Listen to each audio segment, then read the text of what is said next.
Es que, bueno, esta clase también en vivo está siendo grabada para que posteriormente, pues nuestros compañeros, nuestras compañeras que no pudieron conectarse en el momento, pues puedan ingresar a esta plataforma y retomar los temas, repasarlos y pues nutrirse de este contenido educativo. Y también en dado caso de que tengas que salir o por X causa se te presentó un imprevisto y tienes que salir, pues esta clase queda grabada para que ya posteriormente tú puedas entrar a tu plataforma, dirigirte a la sección que dice clases en vivo vía Zoom y ahí la vas a encontrar con el título de Pilares de la Educación Emocional. Y bueno, sin más, ¿qué les parece si vamos avanzando en este contenido, en esto que preparamos para ustedes? Les voy a compartir pantalla, me dicen si la pueden observar, por favor. ¿Sí ven la presentación ahí, compañeros, compañeras? Sí, sí, se ve. Perfecto. Bueno, también tenemos aquí un chat que regularmente lo estoy revisando. Lo tengo aquí abierto a un ladito mío para cualquier duda, comentario, lo que ustedes gusten aportar y yo lo tomo en cuenta de inmediato. Y si hay pregunta, pues la retomamos también ahí. O también si tú dices, no, pues yo me espero hasta el final para hacer mi pregunta, también no hay problema. Igual en el transcurso de la clase tú puedes levantar tu mano o abrir tu micrófono y comentar al respecto. Ahí dónde está, aquí está. Muy bien. En el chat, generación, tenemos ahora la generación número uno. Ustedes son parte de la generación número uno, 2025 de este diplomado. Si ustedes son tan amables, ahí en el chat, por favor, ya lo estoy abriendo aquí. Dice María Magdalena, dice, sí, voy por él. Fíjate que aquí en León, en enero, muchísima gente estábamos enfermos. Sí, te digo que yo salí en diciembre de la gripa. Y yo bien confiado porque digo, no, pues nomás me da una vez al mes. Y de hecho andaban ahí vacunando y me vacuné. Y sino que aquí en las oficinas andaban varios compañeros bien engripadotes y dije, a ver si no me da. Y me fijaba que esta vez mis compañeros estaban batallando mucho para salir de la gripa. Regularmente son 3 días, 4 a lo mucho, pero ahora estaba viendo que tenían 2, 3 semanas y como que salían y recaían. Y entonces ya finalmente apenas al día de antier fue como cuando empecé a sentir estos malestares, pero hasta ahorita pues me siento bien, nada más un poco ronco, un poco desgastado de la garganta, como que la traigo irritada, pero bien, bien, o sea, no ando con los síntomas feos de la gripa. Esperemos que nomás sea eso, ¿verdad? Un resfriado. Pero bueno. Volviendo aquí, utilicemos también el chat, por favor, si eres maestro, si eres maestra, si eres padre de familia, o simplemente tú dijiste, bueno, me parece atractivo este contenido, voy a ver de qué se trata, pónmelo ahí en el chat. Esto me sirve también mucho para que a medida que vayamos avanzando en la clase, pues yo puedo redirigir ciertos temas hacia tu experiencia, hacia tu expertise, ya sea, pues regularmente los padres, los maestros, maestras también son padres de familia y eso me recuerda mucho una frase, bueno, fue un comentario de un alumno que yo ya bauticé ese comentario como una frase. Dice, a mí me gustaría ser el maestro que se merece mi hijo, siendo que él es maestro, ¿no? Entonces, pues muchos docentes ya son padres de familia, entonces, pues dos pájaros de un solo tiro, ¿verdad? Adaptas este contenido para llevarlo al aula de clases y también para darlo a conocer, para introyectarlo y también para comunicarlo a tus seres queridos, ¿verdad? A las personas que te rodean, que están a tu lado regularmente. Bueno, pues bienvenidos a esta quinta, sexta clase de retroalimentación, neuroaprendizaje y arteterapia en el aula, explorando el cerebro artista. El tema que tenemos ahora es pilares de la educación emocional. Usen ahí, por favor, el chat. Ahí se están conectando varios compañeros. Si te sales de la conexión, puedes volver a entrar utilizando el mismo enlace, ¿eh? Em, bueno, esto lo iba a comentar, pero pues no tiene caso, pero por ahí me dicen que no pueden entrar, pero si no pudieran entrar, pues no estarían personas conectadas. Nada más verifica que tengas tu aplicación descargada y solamente abriendo el enlace, pues ya te redirige directamente aquí a lo que es este contenido. Esta es la sesión 6. La semana pasada, no, la antepasada, hace 15 días, tuvimos las 5, que eran las estructuras cerebrales, emoción y arteterapia. Y hoy vamos a las 6, María Magdalena. Si mal no recuerdo, así es. Sí, y bueno, ya que la mayoría de ustedes pues, me han acompañado en este recorrido, en este contenido educativo, pues ya conocen esta primera diapositiva, donde el objetivo principal pues es agradecerle a las personas que están detrás de cámara. Esto es algo que hago regularmente, darle las gracias a estas personas que comparten conmigo este proyecto de vida y que sin ellos pues esto sería mucho más complicado o quizá ni estaría funcionando. Así es que del otro lado de mi cámara le agradezco de todo corazón a mi compañera Miriam Cano, Carla Ogaz, Marisela Jiménez, Ivonne Escárcega, Lady Vaca, Paola Orpineda, Rosa Villalobos y mi compañero también, amigo y socio Jaime Villalobos. Y bueno, ustedes ya conocen este recorrido. En psicología se conoce este tipo de dinámica como el recorrido del héroe. Y ustedes lo van a escuchar o lo van a ver mucho cuando alguien trata de darles a conocer un proyecto o un trabajo, llamar la atención de esta manera. En mi caso, también, ¿verdad? Tienes que saber de dónde vengo y cómo fue que se hace esto.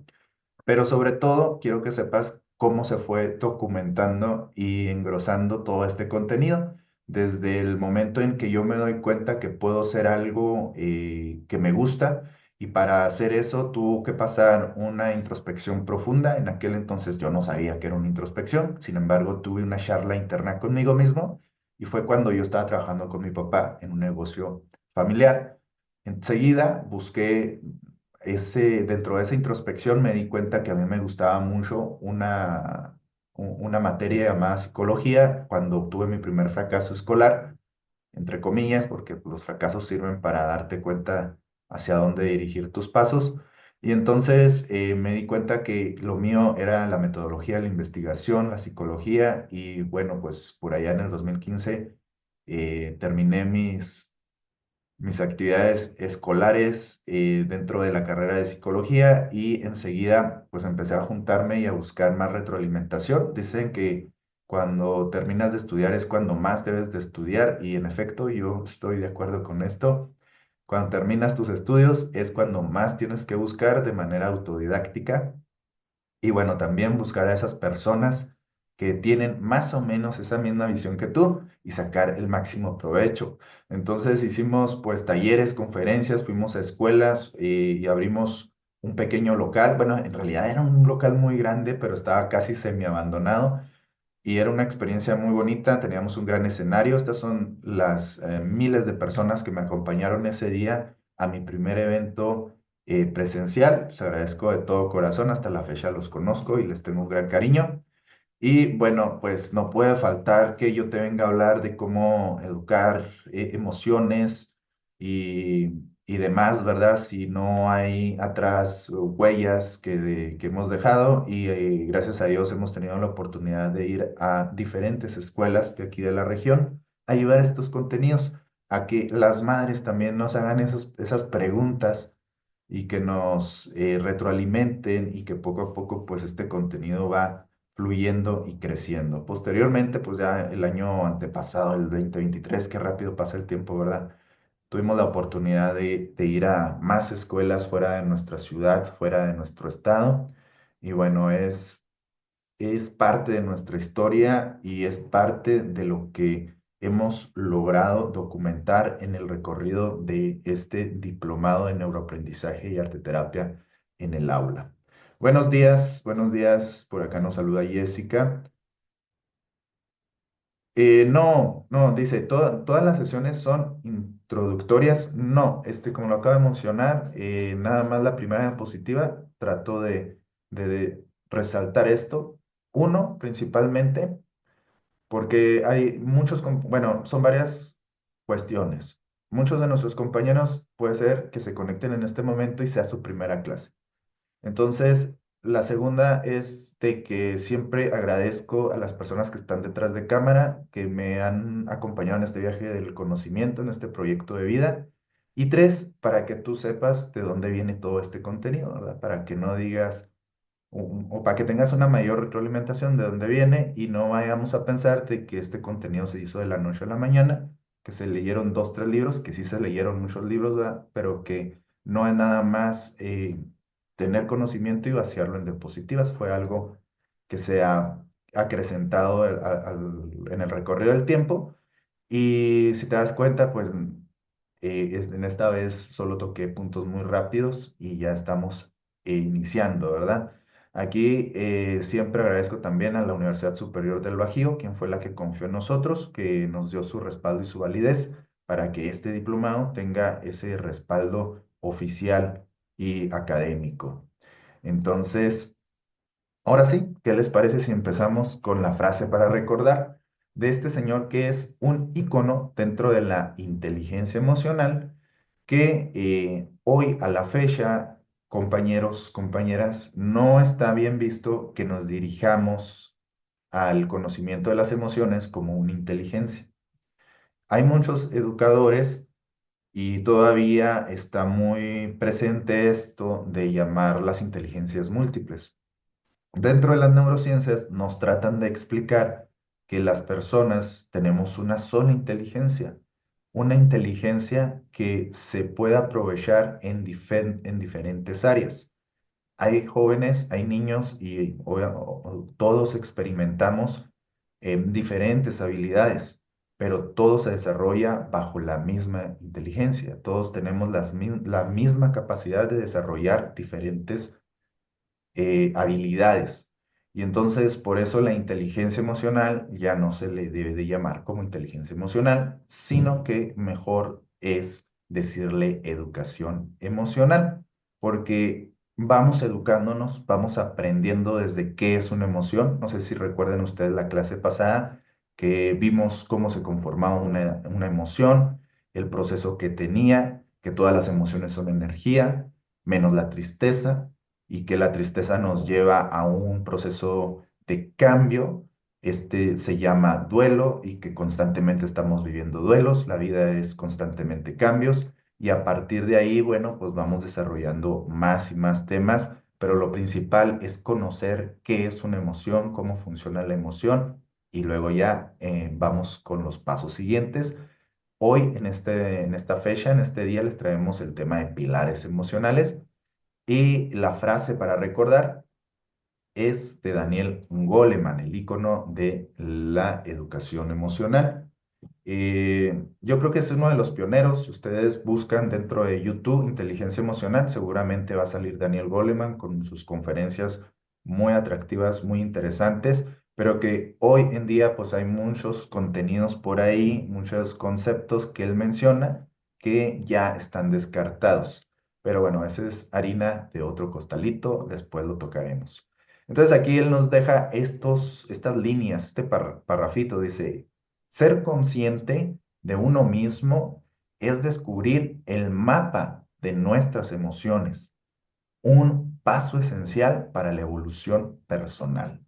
Una frase microondas, yo le llamo frases microondas porque es en cuatro renglones encapsular cómo funcionan las emociones, cómo dirigirnos hacia nuestros objetivos y cómo pues ser personas cada vez mejores, ¿verdad? Más plenas. Pero vamos a irlo desmenuzando poco a poco. Y bueno, el tema de hoy, pilares de la educación emocional, ¿a qué nos referimos con estos pilares? Si tú te vas a San Google y tecleas pilares emocionales, te pueden salir 8, 10 o más, ¿verdad? y algunos con diferentes nombres. Cada autor pues los domina o los autodomina como él prefiere, pero la mayoría podemos acordar, ¿verdad? Que si los clasificamos en cinco, podríamos entenderlos y aterrizarlos de una mejor manera. Dice aquí que los pilares de la educación emocional son fundamental para el desarrollo integral de las personas. No solo se centran en el aprendizaje académico, sino también en la formación de habilidades emocionales y sociales, esenciales para el bienestar personal y social. Entonces dijimos que son cinco pilares emocionales y aquí tenemos el primero, ¿verdad? Que es el autoconocimiento. El autoconocimiento. Y bueno, antes de avanzar aquí, aquí está. Fíjate muy bien aquí en esta clasificación que te estoy compartiendo. Es que los primeros tres empiezan con la palabra auto, con el prefijo auto. ¿Qué significa? Que solo dependen de ti. Dependen de ti, Carmen, dependen de ti, Jessica, dependen de ti, Azucena, dependen de ti, María, de Marilyn, de Priscila, de todos. Depende que nosotros podamos conocernos y que si nos conocemos podemos mejor controlarnos y que si dominamos o que si entendemos, interiorizamos esto, podemos clasificar o poner en nuestra mente los objetivos que queremos para poderlos alcanzar, que al final sería la automotivación. Y ya después vienen los siguientes dos pilares, que son las habilidades sociales y la empatía. Estos no dependen de nosotros, porque para desarrollar habilidades sociales, pues tengo que convivir con otras personas y esto también se da mediante la empatía. Cuando convivo con otras personas, registramos expresiones, micromovimientos, lenguaje no corporal y entonces me identifico con la otra persona y también se desarrolla lo que es la empatía. Pero vayamos por partes. Vamos a desmenuzar estos pilares. Aquí se los voy a comentar en esta primera diapositiva, se los comento a grandes rasgos.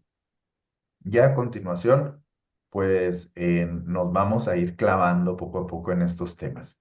Autoconciencia. Los nuevos descubrimientos sugieren que las regiones cerebrales relacionadas con la autoconciencia juegan un papel crucial en la aplicación de la ética y en la toma de decisiones en general. Y aquí me pongo a pensar sobre cómo podemos estimular la autoconciencia en nuestros alumnos, en nuestros niños, en las personas que están desarrollándose neurológicamente, cerebralmente. Aquí recuerdo una anécdota que la cuento regularmente porque es una experiencia muy sencilla dentro de lo cotidiano, pero que lo visibilicé cómo es que se da este autoconocimiento. Bueno, se dio el autoconocimiento en esta experiencia, pero también se da el autocontrol. Resulta que en una ocasión estaba yo jugando con una sobrina mía al Jenga, a eso de que pones tablitas, ¿verdad? Pones tablitas, sacas las tablitas y las vas colocando arriba. Mi sobrina apenas, en aquel entonces apenas tendría algunos 6 o 7 años, estaba chiquita. Y entonces, obviamente, pues yo le ganaba. Yo pues tenía mayor coordinación, mayor habilidad que una niña de 7 años. Y recuerdo que las primeras veces que jugábamos y le ganaba, ella se frustraba, lloraba y se iba corriendo a la cama. Y, y me quedaba yo pensando en por qué hacía eso. Después de unos 5 minutos regresaba como si nada, pero se sentía ella mal, ¿verdad? Porque había perdido o algo, algo así es como lo que estaba pasando. Entonces iba y se acostaba y seguramente pensaba el por qué estaba tan disgustada.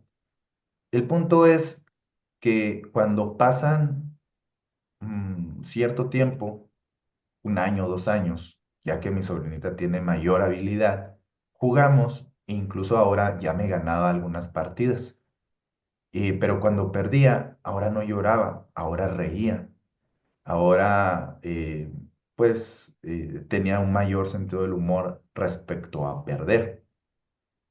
Entonces, me topé con un artículo que venía aquí precisamente en este libro que ya se los he recomendado, de neuroeducación para padres, y menciona aquí cómo ciertas estructuras cerebrales, cuando somos pequeños, pues apenas se están fortaleciendo. Y unas de las áreas cerebrales que más débiles se encuentran son la parte frontal, que es la parte del autocontrol. Y por eso pues vemos a muchos niños que luego hacen sus berrinches, que luego se frustran, lloran, patalean. Y en el caso de mi ejemplo, pues vi cómo mi sobrinita, las primeras veces que jugué con ella, pues se frustró, lloró y fue y se recostó. Pero cada vez que seguíamos haciendo estas actividades, ella iba reforzando estas redes neuronales hasta el momento en que dijo, bueno, pues ya no me frustro tanto, ya no pataleo, ya no hago un berrinche, pero esto fue algo que se fue generando con el paso del tiempo. Cada vez que jugábamos, poco a poco ella fue entendiendo y fue mejorando también esta parte del autocontrol, pero para llegar a ese autocontrol necesitó la autoconciencia. Entonces, desarrollar el autoconocimiento implica ser consciente de tus propios pensamientos, los cuales alimentan tu estado emocional. Es importante reconocer que los pensamientos son simplemente pensamientos y que tienes la capacidad de cambiarlos para influir positivamente en tu bienestar emocional. También eh, Yendo a algún tipo de ejemplo que podamos realizar para que nuestros alumnos vayan construyendo este autoconocimiento, pues se me ocurre esa técnica que te comentaba, la de el volcán, donde ellos desarrollan un objeto, una cosa, un artículo, un animal con el que ellos se identifiquen. De esta manera, forzamos a que ellos vayan creando un diálogo y den una explicación del por qué se sienten o se perciben como dicho objeto. Y cuando hacemos este tipo de actividades, nosotros nos ponemos como ejemplo para tratar de resaltar lo positivo. No sé si recuerden esa actividad que les platicaba del volcán, donde un maestro de primaria fue el que me aplicó esta técnica y él se identificaba como una puerta. Él decía que las personas que coincidían con él, que lo ayudaban, pues siempre iban a tener una puerta abierta y las personas que pues estaban en contra de él, que no lo querían o que le expresaban algo negativo, él cerraba la puerta. Entonces él hace esta guía y luego nos pone a dibujar un objeto o un artículo o algo con lo que nos identifiquemos. Y yo dibujé un volcán. Y cuando lo dibujo, pues me viene esta charla interna. Y esta misma charla interna podríamos decir que es la zanja o los rinchidos donde voy a ir construyendo gran parte de lo que voy a hacer en mi vida adulta. Entonces, las charlas internas desde las primeras etapas vienen siendo esos cimientos que se van a forjar para crear esos sistemas de creencias que me van a hacer la persona que soy actualmente. ¿Sí me expliqué más o menos? Dice María Magdalena, también me gustó la de la máscara que viene en tu material. Claro, donde se miran ambas caras de lo que muestro y lo que yo creo que soy. Sí, ahí también se da un proceso de autoconciencia, ¿verdad? Se da el también darnos cuenta de qué habilidades tengo, qué habilidades no tengo y si no tengo dichas habilidades, cómo puedo trabajar en ellas. Bueno, continuamos con el autocontrol. Una vez que logramos tener esta charla interna para conocernos mejor, pues viene el autocontrol. Una de las técnicas más ejecutadas para estimular la autoconciencia es la respiración, porque cada vez que nosotros nos centramos en nuestra respiración, nos vamos a estar entrenando para estar en el aquí y en el ahora, en el presente. Es decir, sentir cuando el aire está pasando por mi nariz y siento cómo va cruzando por toda mi garganta hasta inflar mis pulmones. Y cuando exhalo, contraigo mis pulmones, siento cómo pasa por mi garganta y sale por mi boca. Cuando hago este tipo de ejercicios o series de ejercicios, seguramente te vas a dar cuenta que llegan muchos pensamientos intrusivos, te pones a pensar en cualquier otra cosa o es complicado incluso hilar 5 o 6 respiraciones de este tipo porque siempre están llegando pensamientos. Pero cuando lo vamos ejecutando poco a poco, pues es un entrenamiento cerebral para darnos cuenta de que debemos de estar conscientes de que regularmente van a llegar otros pensamientos y no eliminarlos, sino dejarlos pasar y concentrarnos en lo que estamos haciendo. Dice aquí que el autocontrol o autorregulación, también como se conoce, consiste en no dejarse llevar por las emociones del momento. Es una habilidad de la educación emocional, concepto estudiado por Daniel Goleman. Y Aristóteles decía algo muy similar. Dice, cualquiera persona puede enfadarse o enojarse. Es algo muy sencillo, pero enfadarse con la persona adecuada, en el momento adecuado, en el grado exacto, en el momento oportuno, con el propósito justo y del modo correcto, eso ciertamente es complicado, no es sencillo. Y entonces el tener control de la respiración nos entrena para fortalecer el autocontrol de nuestros pensamientos. Esto, obviamente, lo resalto, no es magia, es un hábito que tienes que ir forjando, que tienes que ir creando y que una vez que lo compartes con las personas que quieres, desde alumnos, hijos, sobrinos, tienes la posibilidad de crear en ellos un hábito donde ellos se impronten y lo vean como una herramienta que les va a servir en el desarrollo de su vida. El chiste aquí es que nosotros podamos llevarles herramientas a nuestros alumnos, a nuestros hijos, y que ellos la vayan adaptando con el paso del tiempo. No, no es traer una varita mágica y decir, no, pues si yo ya le enseñé el autocontrol, ¿por qué no lo utiliza, verdad? Sino que más bien pues es una práctica constante. Luego tenemos la automotivación. Para que yo pueda alcanzar los objetivos que tenga visualizados en mi vida, primero debo de conocerme bien, de saber qué pensamientos pasan por mi cabeza, que regularmente este es el dato, ¿verdad? 70,000 pensamientos pasan por nuestra cabeza y la mayoría de ellos, esta es la estadística negativa, suelen ser negativos.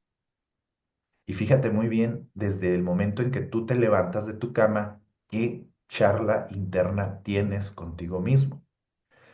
Y lo interesante también y bonito de todo esto es que son solo pensamientos y que los pensamientos se pueden cambiar y que hay que practicar un diálogo interno agradable y no tortuoso.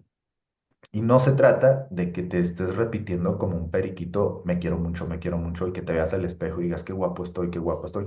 A lo mejor, si lo planteamos con alumnos de primaria, sería una buena herramienta, ¿verdad? Que ellos tengan un hábito todos los días de levantarse y verse en el espejo y repetirse una frase bonita. Pero esto sería una buena sugerencia para nuestros pequeños puesto que ellos están apenas construyendo estas redes neuronales de autocharla interna, de introspección, y puede ser que esto esté estimulando de manera positiva a nuestros alumnos. Pero ya con un adulto, pues no me voy a poner todos los días a las 6 de la mañana enfrente del espejo a repetirme frases bonitas. Pero lo que sí puedo hacer es constantemente estar retroalimentándome con una charla interna o un diálogo íntimo positivo, darme cuenta de esos pensamientos intrusivos, tortuosos y poderlos cambiar. Entonces, la automotivación Viene a partir de que nos conocemos, de que tenemos una buena charla con nosotros y por ende podemos autocontrolarnos. Saber que si tengo que entregar un trabajo el próximo fin de semana, pero vienen mis amigos y me quieren invitar a una carne asada, pues debo de tener el autocontrol y el autodiálogo positivo de decir, tengo que hacer primero mis compromisos y después vendrá esa recompensa para descansar de estas otras demandas o de estos otros trabajos que tengo. Ahorita lo vamos a ver a profundidad, ustedes no se me desesperen, pero dice aquí que la automotivación, la motivación es la fuerza interna que nos impulsa a actuar y alcanzar un objetivo, generando la energía vital necesaria para hacerlo. Esta habilidad nos ayuda a determinar dónde encontramos placer después de alcanzar un objetivo. Interesante, ¿verdad? Nos ayuda a determinar dónde encontramos placer después de alcanzar un objetivo. La recompensa, ¿verdad? El placer es como la recompensa. Sin embargo, con frecuencia, cuando llega el momento de alcanzar esos objetivos, surgen dificultades. Tener claridad sobre mis motivaciones está relacionado con una combinación de los dos primeros pilares de la educación emocional. Sí, ¿verdad? Cuando vemos un objetivo que queremos alcanzar en nuestra cabeza, lo vemos muy fácil, lo vemos a distancia. Un ejemplo, cuando éramos jóvenes, bueno, cuando éramos más jóvenes, ¿quién no soñó con tocar un gran instrumento? En mi caso yo decía, wow, ya me veo tocando la guitarra, yo voy a ser el mejor guitarrista. ¿Por qué? Porque veía a los artistas cómo tocaban la guitarra y cómo rasgaban las cuerdas, o no falta ver a un artista y cómo te cautiva, ¿verdad? A la hora de tocar el piano, el saxofón, el violín, y tú dices, yo voy a empezar a estudiar violín y me voy a ser el mejor violinista, pero eso es una mente, eso en tu mente está visualizando el resultado final. Lo que no te dicen es que ese violinista, para llegar a tener esa habilidad, pues se tuvo que fregar horas y horas de entrene y de entrenando a un punto de que logró visualizar las cuerdas con los ojos cerrados y hacer los movimientos que tenía que hacer. Son horas de práctica. Eso, eso es el objetivo final, llegar a tocarlo muy bien, pero para llegarlo, pues hay que pasar muchos, muchos altibajos, altas, bajas, horas de estar entrenando, etcétera, ¿verdad? Bueno, vamos a continuar con estos pilares. ¿Qué son las habilidades sociales? Después del núcleo familiar viene entrar a la escuela, y ahí en la escuela es donde nuestros alumnos van a enfrentar sus primeras broncas, sus primeros conflictos ellos solitos, sin que esté mamá, sin que esté papá, ellos solitos tienen que resolver sus conflictos. Para ello, pues ya deben de venir con una base, sobre todo un núcleo familiar acogedor que los protege, que les da cariño, que los respeta. Y de esta manera llegan con más posibilidades de tener una buena convivencia dentro de las aulas de clase. En la escuela, las habilidades sociales se ponen en práctica a través de la convivencia y la negociación de intereses entre los pequeños alumnos, lo que les permite alcanzar una maduración más compleja en las etapas posteriores de la vida. También promueven la competitividad necesaria para una transición saludable hacia la madurez, así como el manejo adecuado de las emociones. Aquí nos pone Azucena un comentario, déjenme ver si lo alcanzo a ver bien, ¿eh? Dice, en el centro de rehabilitación donde colaboro, hacemos ese trabajo del espejo. Se ven al espejo y dicen que ven, y dicen que ven al principio de su rehabilitación, se ven feas, como basura, no sirven, etcétera. El tiempo va cambiando su percepción mismas, de ellas mismas, y se van diciendo frases lindas y de autovalor. La idea es que se vean a los ojos para que su alma les muestre lo bonito que son.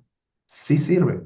Claro que se trabaja en ayuda a ver en el día a día ese autovalor con dinámicas y en algo tan sencillo como que al levantarte después del ejercicio físico, arregles bien, no andar fodongas, dice. En el centro de rehabilitación donde donde colabora Azucena. Cuando una persona cae en algún tipo de adicción, es de las que más refuerzos positivos necesita, aparte de esa red de apoyo que se va creando, ¿verdad? Con su familia, con su terapeuta, con las personas que lo rodean y sobre todo con ellos mismos. El tener este hábito de levantarte y hacer este ejercicio, y yo lo veo también como una posibilidad de que te des cuenta de la capacidad que tienes de cambiar tu propio autodiálogo negativo que luego suele estar ahí albergado por una conducta que ha sido alimentada por cierto tiempo. Hoy en la mañana estaba escuchando una historia también de un guitarrista que era adicto a pues ciertas sustancias y entonces iba a rehabilitación y fracasaba dos, tres, cuatro, muchas veces, ¿verdad? Un adicto suele tener este problema de recaer. Entonces él dice que por más que lo intentaba, pues siempre recaía. Le ponían seguimiento, le ponían un guardia, porque este guitarrista pues era famoso. Y entonces dice que hasta que no, él era el líder de una banda y entonces contrató otro guitarrista como segundo guitarrista para que lo acompañara en su banda. Entonces, después de las audiciones, finalmente dijo, este guitarrista es el bueno. Y cuando lo escuchó, que se aventó unos tonos, unos riffs, unos acordes, etcétera, acá súper bien. Entonces ahí le cayó el 20 a esta persona de que él se consideraba el mejor guitarrista, pero cuando vio que otro lo estaba superando y que gracias a las adicciones él se estaba quedando abajo, fue entonces donde algo tronó en en sus neuronas y dijo, no, yo soy el mejor. Y es que para poder cambiar conductas necesitamos cambiar la esencia de la forma de pensar de las personas. No es lo mismo decir, estoy dejando de fumar, a decir, yo no fumo. Yo no fumo. Esa es la identidad de una persona. No es lo mismo decir, yo escribo regularmente, a decir, yo soy un escritor. ¿Sí me entienden el ejemplo a lo que voy? Es cambiar una identidad de una persona para generar esos cambios. Entonces, perfecto, gracias por la participación, Azucena. ¿Te fijas cómo un comentario nos puede hacer enriquecer un poco más el tema? Y sobre todo si te animas a participar o a compartir este tipo de experiencias que eh, nos nutren más en este contenido, ¿verdad? Y bueno, vamos a detallar nos falta la empatía. La empatía, vamos a ver qué nos dice la empatía. Hay tres tipos de empatía según Daniel Goleman en su libro Triple Focus. Ah, no, sí es el triple focus, sí, triple focus. Ah, no, no, no. Disculpe, no es este. Triple focus. Se me hace. La verdad, no estoy. No, sí. Sí, sí, es este. Aquí Daniel Goleman nos habla de de tres tipos de empatía. Regularmente decimos empatía y ya sabemos que empatía es detectar las emociones de otra persona, ponernos en sus zapatos, pero Goleman va un poco más allá y nos menciona que hay tres tipos de empatía. La primera es la más básica con la cual nosotros, la mayoría de las personas contamos, que es la empatía cognitiva y es la capacidad de comprender el punto de vista o la perspectiva de otra persona. Ok, la empatía cognitiva significa que yo identifico la emoción o el estado emocional de otra persona. Y la empatía emocional se refiere a la capacidad de sentir las emociones que otra persona experimenta. Esto es como un poco más profundo, ¿verdad? El que si a un amigo le va mal es como si a ti te doliera, es como si a ti te hubieran hecho eso negativo. Pongo un ejemplo algo fuerte, pero vamos a suponer que tú tienes a tu mejor amigo o un familiar al que le amputan un pie, le cortan un pie y es como si te lo cortaran a ti, ¿verdad? Te sientes mal. Esta es la empatía emocional, la que conecta. Y entonces, y enseguida tenemos la preocupación empática, que este es el jefe de jefes, ¿verdad? El llegar a la empatía suprema y es la empatía compasiva. Es la motivación para actuar en respuesta a la necesidad del otro. No solo sentimos lo que el otro siente, sino que también nos impulsa a ayudar o apoyar a esas personas. Porque la empatía no se queda nada más en sentir, lo que la otra persona siente, sino en hacer algo para poderle ayudar. Pero para poder hacer algo, necesito estar bien yo. Ahorita lo vamos a ver a profundidad, ¿eh? Ustedes tranquilos, que vamos avanzando bien. Es importante desarrollar la autoconciencia. ¿Para qué? Bueno, aquí tenemos una pequeña nota, dice, vamos a cambiar el para qué, el por qué al para qué. No es por qué necesitamos una autoconciencia, sino un para qué. Dice, ¿por qué? Bueno, es una causa, motivo, razón, pasado o proceso. En cambio, cuando decimos, ¿para qué necesito autoconciencia? Bueno, tiene una finalidad, tiene un propósito, un destino y está echada hacia adelante para ver objetivos, para ver metas, para ver cómo mejorar nuestro futuro. Entonces, ¿para qué necesitamos esto? Bueno, aprender a querernos y a conocernos a nosotros mismos. La madurez de conocer cualidades y defectos para apoyarnos en los primeros y luchar contra los segundos. Ser consciente de sí mismo para poder dialogar conmigo mismo. Además, ayuda a entender el comportamiento de lo que le rodea, de los que le rodean. Muy bien, y luego aquí tenemos la meditación nos ayuda mucho en este proceso de la autoconciencia.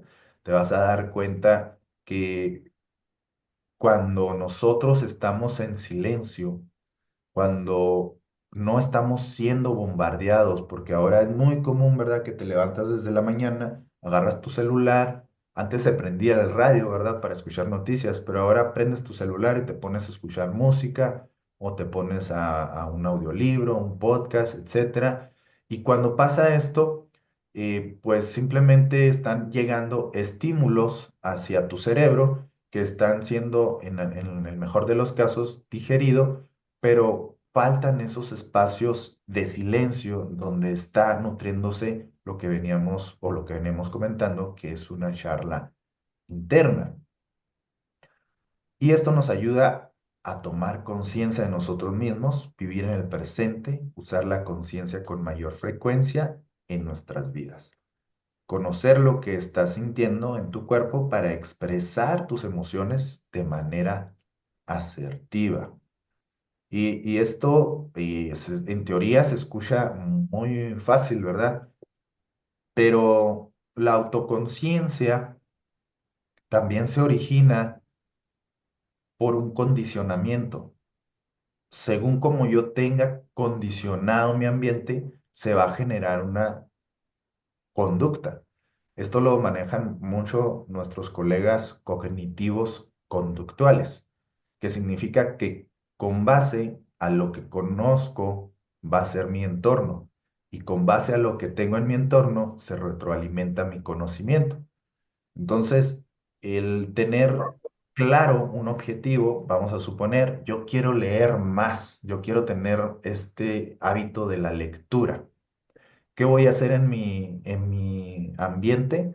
Voy a llenar de libros. Si voy al baño, ahí va a estar un libro. Antes de acostarme, ahí va a estar un libro y no el celular. Si voy a desayunar, ahí va a estar un libro y entonces condiciono este ambiente.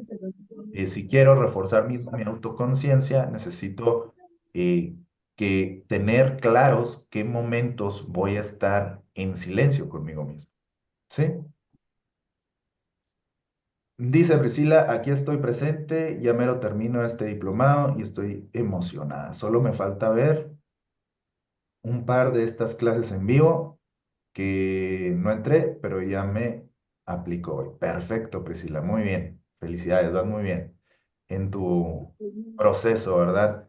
Y más o menos vamos acorde en los tiempos donde se supone que tú debes de concluir tu diplomado. Que recuerda que tienes hasta 6 meses. Si lo terminas antes de estos 6 meses, tú puedes seguir entrando las veces que quieras a este contenido. Dice Azucena, el por qué nos deja en el victimismo constante, ¿sí?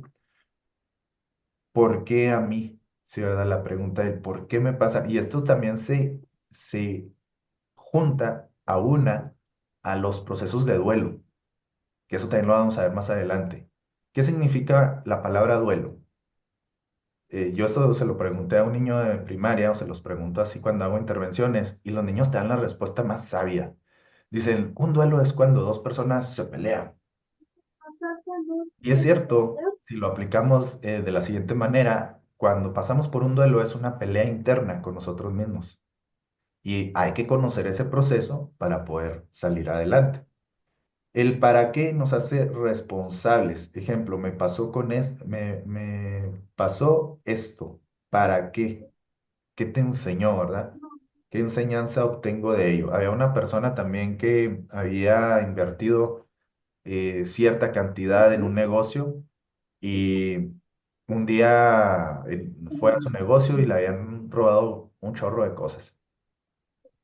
Y lejos de pensar el por qué me robaron, dijo, ¿para qué me robaron? Ah, bueno, pues para que mejores tu seguridad, ya te dieron un conocimiento de cómo debes de mantener tu establecimiento, cómo debes de mejorar tus finanzas, cómo debes de tener todo más claro. Entonces, lo ideal es preguntarse el para qué. ¿Para qué estás estudiando este contenido? Cómo lo puedes llevar a cabo? Quien encuentra un para qué, encuentra un cómo. Ahorrar energía nerviosa es detectar momentos incómodos o impulsos y manejarlos con mayor claridad. ¿Qué es la energía nerviosa? Esto lo aprendí hace muchos años antes de estudiar psicología. Obviamente yo no tenía tan presente esto, pero fíjate, te va a dar un ejercicio muy interesante. A todos nos ha pasado que en nuestra cotidianidad cuando nos encontramos con cosas que salen de lo rutinario, nos causa un impulso. En una ocasión voy a aterrizarlo con un ejemplo para ver si me puedo dar a explicar mejor. Resulta, Las dos no sé. resulta que, que cuando era mucho más joven, pues ya saben, ¿verdad? Los chamacos nos damos carrilla, entre nosotros pues nos echamos cotorreo, nos divertimos, ¿verdad? Y pues es cuando apenas te está saliendo tu bigotito y estás así jovencillo. Y me acuerdo que creo que fue en la prepa cuando yo leí ese libro del poder de la voluntad, se llamaba. Y fue uno de los primeros libros que leí, por eso me recuerdo tanto. Y entonces él hablaba sobre este concepto, lo mencionaba de otra forma, pero al último yo lo recuerdo como energía nerviosa y ya después lo fui aplicando, desarrollando, conociendo dentro de las neurociencias y dentro de de la educación emocional. Pero cuando tú ahorras energía nerviosa, significa que cuando ves algo que sale de lo cotidiano y en lugar de reaccionar de manera impulsiva, tienes conciencia de detenerte, pensarlo y enseguida dar tu opinión, suele ser una mejor respuesta. En aquel entonces yo recuerdo que llegó un compañero con el bigote rasurado. Entonces todos mis compañeros soltaron riendo y diciéndole, pues locura y media, ya saben, ¿no? Jovencillos, nos damos carrilla. Y a mí me daban un chorro de ganas de decirle las mismas tonterías que mis compañeros. No recuerdo qué le dije, pero me aguanté las ganas de demostrar ese impulso. Lo medité, lo pensé y sí, me burlé de él, pero fue un sentido del humor mucho más elevado que los de mis compañeros. Ahora, ¿Cómo aterrizamos esto a nivel pedagógico, a nivel de que me sirva para mis alumnos? Hay una técnica que también se las comparto en el diplomado, que es la técnica del semáforo. A lo mejor ustedes ya la conocen. Pero ¿de qué se trata esta técnica? De que de manera lúdica nuestros alumnos, obviamente si entre más pequeños sean, pues tienen que ser más lúdico. Entre un poquito más grandes sean, podemos aterrizarlo en historias como esta que les acabo de contar. Pero, ¿qué significa? Bueno, tener conocimiento de nuestro pensamiento. Ese sería cuando llega un impulso o algo que sale de lo cotidiano, sería ese foco rojo donde captan la atención de nosotros y enseguida el foco amarillo del semáforo es detente, piénsalo, medita y enseguida el color verde que es siga. Ahora sí, da tu comentario, da tu opinión o tu punto de vista. Así es como se visualizaría en una técnica más o menos pedagógica.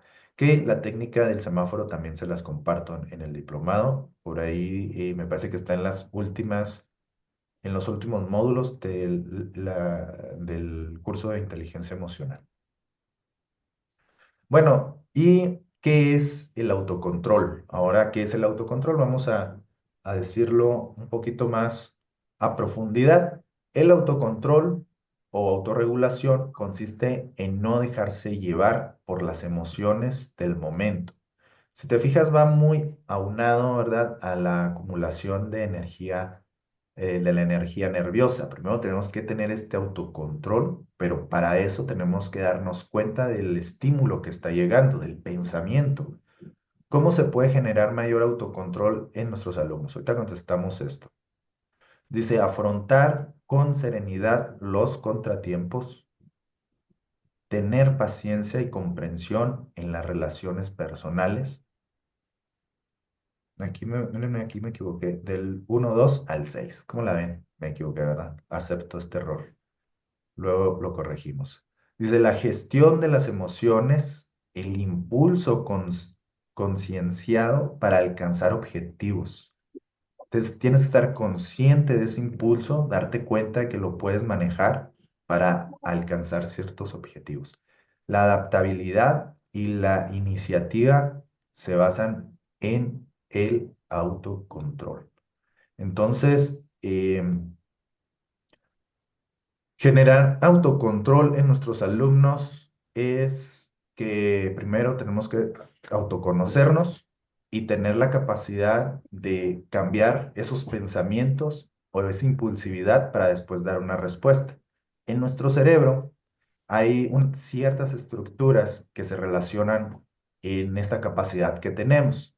Cuando nosotros actuamos por impulso es cuando se nos activa una estructura cerebral llamada amígdala cerebral, que está en la parte subcortical de nuestro cerebro, es este botoncito rojo. Y este botoncito rojo evolucionó principalmente en la vida del ser humano para detectar problemas o amenazas, mejor dicho, y actuar de inmediato. Si veía yo un dientes de sable, bueno, dientes de sable, no, un león o algo que amenazara mi integridad, pues el hombre primitivo tenía que luchar o huir de inmediato. Y después se fue evolucionando mm, en las estructuras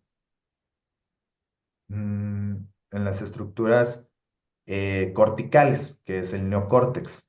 Estas estructuras, más que reaccionar de una manera rápida, pensaba en el problema y veía cómo era la mejor manera de resolverlo, ¿sí? Así es como funcionaba o cómo funciona esto. Y regularmente cuando nos detenemos y meditamos sobre cómo mejorar esta parte es cuando tenemos un mejor resultado, el autocontrol. Cerebro y autocontrol. La autorregulación de las emociones implícitas depende en gran medida de la interacción entre el córtex prefrontal, centro ejecutivo del cerebro, que es este de azul, y los centros emocionales del cerebro medio, en particular los circuitos que convergen en el sistema límbico. Pero aquí dice algo importante, fíjense. En gran medida de la interacción entre el córtex prefrontal, centro ejecutivo, aquí arriba, la autorregulación de las emociones implícitas, en gran medida de en gran medida de la interacción entre el córtex prefrontal y esta estructura. Es decir, no están desconectados. Este y este es el que se tiene que poner de acuerdo en qué hacer antes de reaccionar. En el libro de Daniel Goleman, el primerito que él desarrolló, que se llama Inteligencia Emocional, menciona una experiencia bastante inquietante, perturbadora, diría Luisito Comunica. Dice que en Estados Unidos se hizo una gran noticia sobre una familia de tres integrantes, mamá, papá, dos niñas chiquitas y una mayor. Entonces eran cinco, ¿verdad? Eh, entonces resulta que esta familia un día deciden salir a divertirse, van al cine. Pero la familia, pues iban nada más la mamá, el papá y las dos niñas pequeñas. Y la tercera niña, que ya era un poco mayor, ya era más mayor, ella ya estaba estudiando fuera. Entonces resulta que cuando bueno, en Estados Unidos se utiliza mucho de que las personas, los estudiantes se van, ¿verdad? Se van que al campus o a estudiar a la universidad y ya no regresan hasta nada más cuando hay vacaciones, etcétera. Esta jovencita ya no vivía con sus papás, estaba estudiando en no sé qué parte y pues los veía muy poco.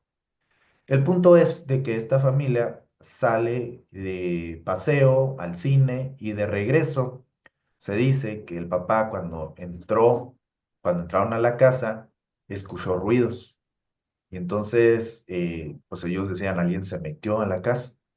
El papá rápidamente fue a un cajón donde ahí tenía una arma, subió lentamente las escaleras para buscar esa persona que se había metido a robar y cuando abrió la puerta estaba oscuro y disparó.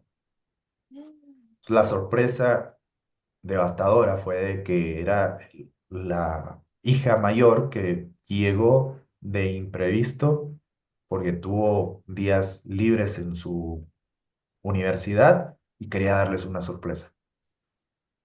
Aquí Daniel Goleman hace este ejemplo para entender cómo la amígdala cerebral puede llegar a actuar ante una posible amenaza de una manera crucial e impactante. Es aquí supervivencia.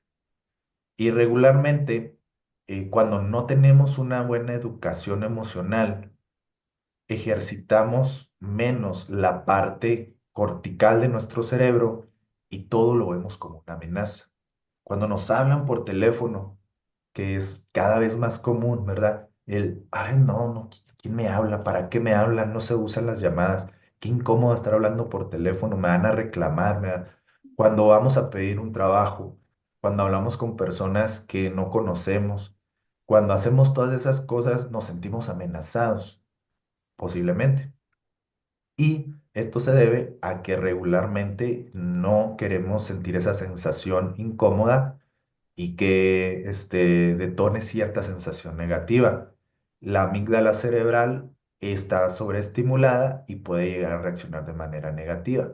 Cuando hablamos con una pareja, con nuestra pareja o con una persona y discutimos por conceptos, porque yo creo esto, tú crees lo otro, a mí me dijeron esto, yo te dije lo otro y terminamos en conductas violentas.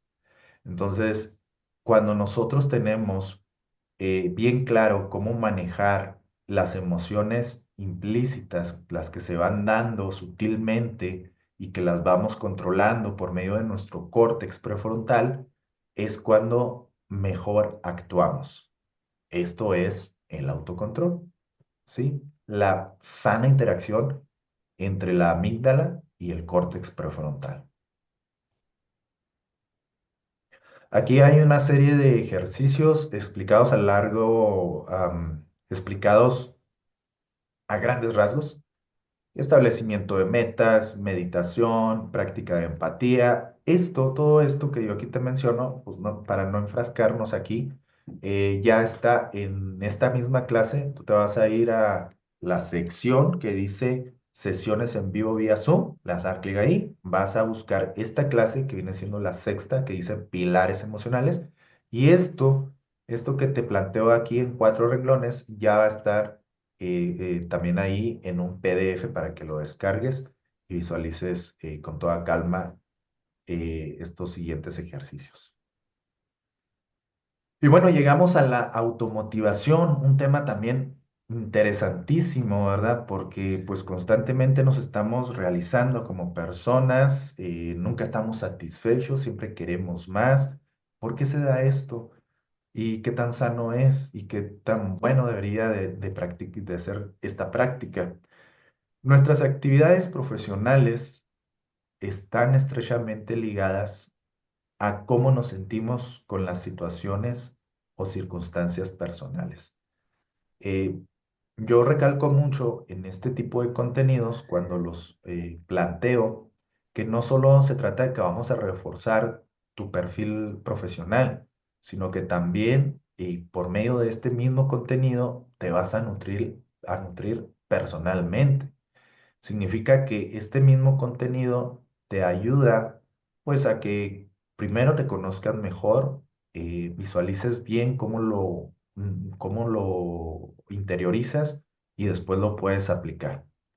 Por consiguiente, si no estamos felices en nuestra realidad individual, no podremos esperar estar motivados o motivar o motivarnos o motivar en un entorno laboral. Y acá está el señor Steve Jobs cuando fue a dar una plática de graduación en la Universidad de Stanford. Una de las frases que dijo: la única manera de hacer un trabajo excelente es hacer lo que amas. Y aquí también pues entra varios autores, ¿verdad? Que refuerzan esto que él comenta, como Ken Robinson, que nos dice que cuando encontramos nuestro elemento, esa actividad que nos apasiona y que nos gusta hacer, pues es donde debemos de quedarnos, ¿verdad? Es donde debemos de trabajar, es donde debemos de luchar por estar ahí y por seguir mejorando e innovando en nuestra profesión. Eso es muy importante, ¿verdad? Porque lo repetitivo, lo rutinario termina por cansarnos, por aburrirnos. Pero si le metemos ese ingrediente de innovación, pues vamos a estar constantemente mejorando. Dice aquí, las motivaciones determinan dónde encontramos disfrutar barra placer. Pero con frecuencia, cuando llegue el momento de lograr esos objetivos, se presentan dificultades, como lo decíamos ahorita, ¿verdad? Yo quiero ser el mejor guitarrista, el mejor pianista, el mejor artista. Son horas de trabajo, de práctica. Ah, no, pero es que yo quiero hacerlo ya. Pues no. Por eso también les pongo pues ciertos antecedentes de dónde viene todo esto, ¿verdad? Ah, Porque se ha ay, ido espérame, estoy en clase. dando con el paso del tiempo. Por ahí puede ser que tengan cuidado, ¿verdad? Se nos pueden prender los micrófonos. Ahí revisen de vez en cuando, ¿eh? A ver, ¿por aquí tenía algo? Parece que no. Parece que no está bailando ese cerebrito.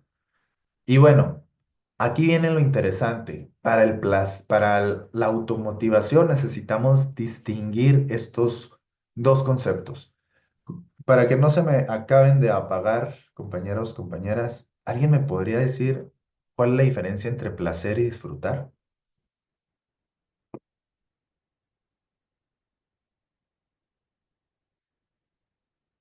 A ver,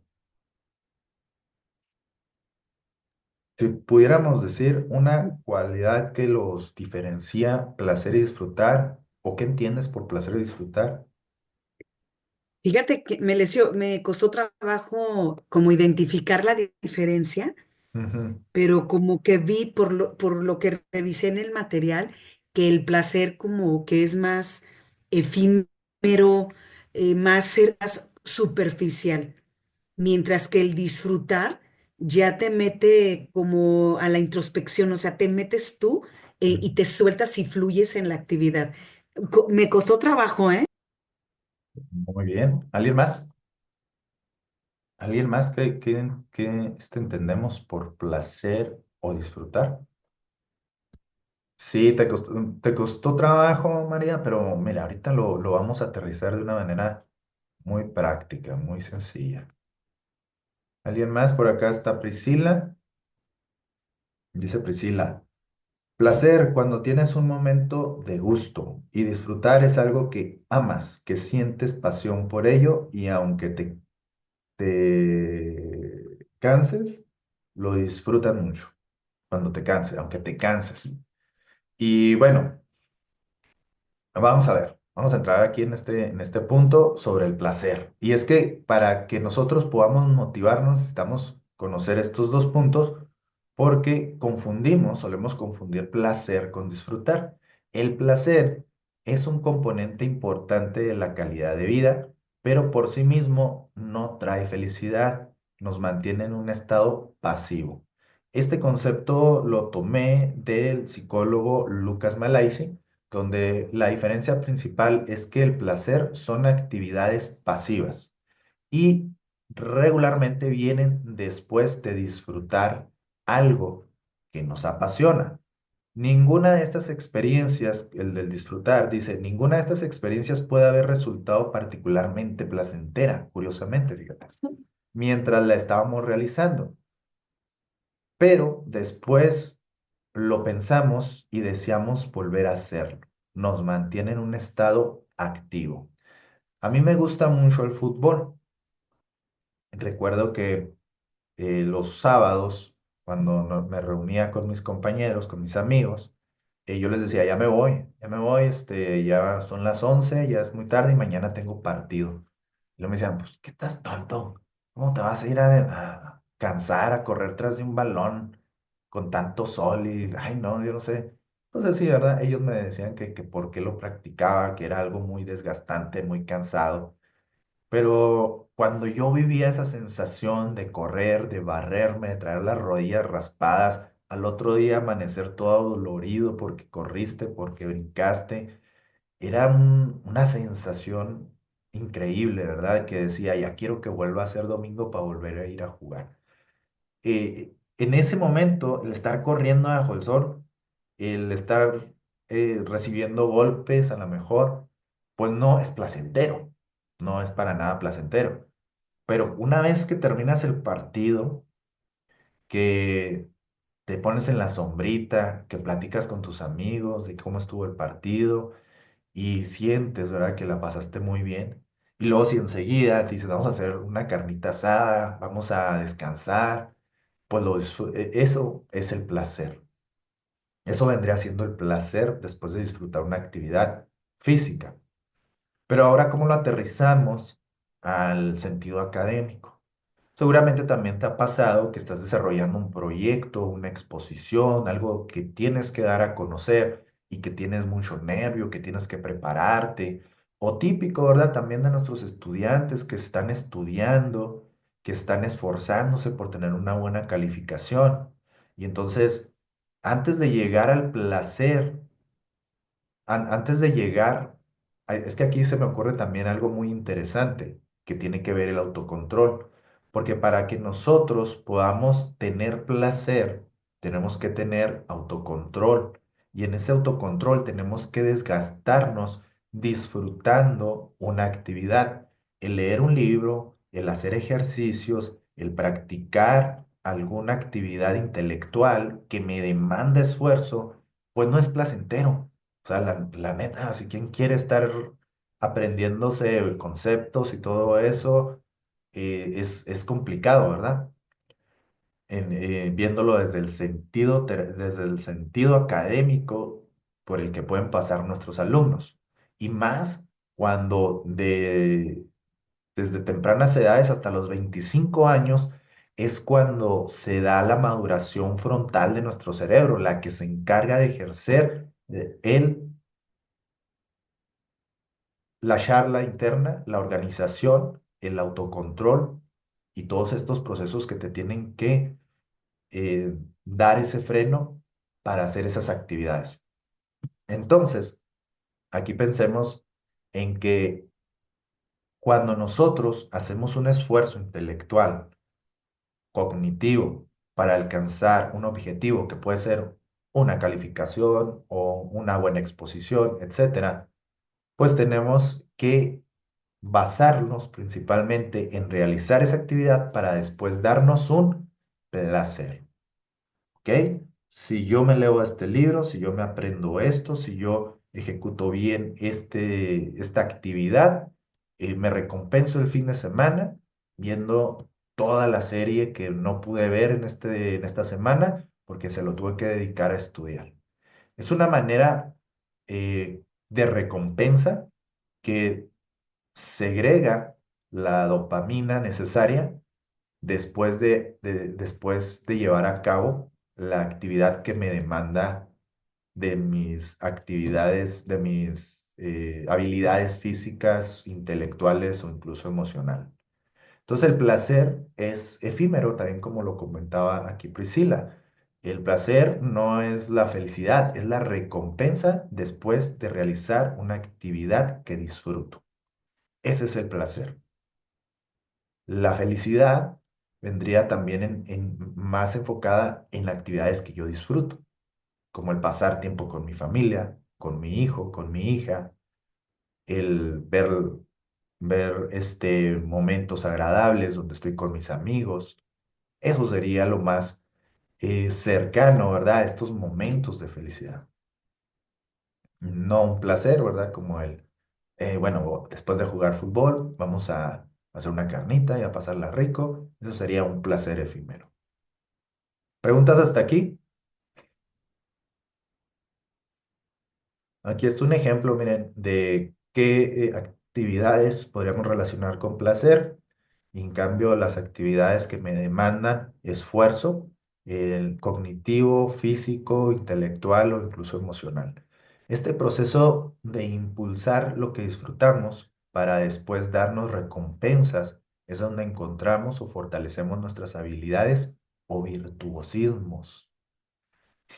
Cada vez que yo me esfuerzo por tocar la guitarra, voy a sentir que me duelen los dedos, se van a hacer callos, me voy a frustrar mucho, voy a tener miedo a hacerlo en público, pero si yo lo sigo practicando, practicando y lo sigo haciendo, se van a desarrollar mis más altas habilidades y virtudes.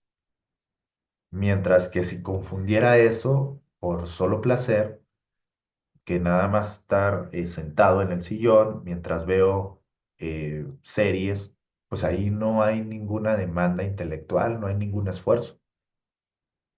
Pero hay que verlo como también una parte necesaria para que tú encuentres ese elemento que te ayuda a mejorar en tu desarrollo personal. También es necesario el placer, porque si nos frustramos tanto queriendo alcanzar la plenitud dentro de esa actividad, de ese virtuosismo que queremos alcanzar a la hora de tocar, no sé, algún instrumento, y no nos damos ese descanso, pues va a haber mayor frustración. Y también pues son recomendables, ¿verdad? Tener estos momentos planeados, ¿verdad? Para poder mejorar en estas actividades. Y también se originan dos conceptos interesantes, cumplimiento y compromiso. ¿Es lo mismo? De nuevo, pregunta, ¿es lo mismo o es algo diferente? Cumplimiento y compromiso. ¿Qué te imaginas? ¿Qué diferencia hay? Hay otro concepto aquí, ¿verdad? Que regularmente los usamos en nuestro día a día, pero no nos hemos detenido a pensar en qué es cumplimiento y compromiso. Cuando estamos en terapia, cuando yo me dedicaba a la terapia, yo les decía a mis pacientes, una cosa es que cumplas y otra cosa es que te comprometas. ¿Qué quieres? ¿Cumplir con la terapia o quieres comprometerte con la terapia? Usted diga, Usted diga PX, paciente, ¿se quiere comprometer o quiere cumplir? Porque esto lo hacemos desde que somos pequeños. Algunas veces nos comprometemos, pero regularmente cumplimos. Y entonces cuando se generan estas improntas en tu cabeza, confundes cumplimiento con compromiso. Cuando nos, cuando no, bueno, yo no me he casado, pero cuando las personas se casan, ellos hacen un compromiso. No van a cumplir con su pareja, van a comprometerse. Entonces, sí vemos la diferencia entre compromiso y cumplimiento. Dice por aquí Priscila, cumplir algo es tener el compromiso de hacer algo. Ah, caray. A ver. Barajéamela, Priscila, más despacio. Llevarlo a cabo con responsabilidad. ¿Qué opinan de lo que nos dice Priscila? Casi me estás diciendo lo mismo, Priscila. Cumplir algo es tener el compromiso. Ah, es pregunta, sí es cierto. Dice, cumplir algo es tener el compromiso de hacer algo, terminarlo, llevarlo a cabo con responsabilidad. Hay algo detrás de un compromiso que diferencia enormemente a lo que es el cumplimiento. Por ejemplo, cuando, cuando las personas se casan, les dan un anillo. Te doy mi anillo de compromiso, símbolo, es un símbolo de nuestro amor, de nuestro respeto, de qué es, de valores. Entonces, el compromiso tiene detrás valores, valores y principios. El cumplimiento no. El cumplimiento es una responsabilidad que tienes que hacer.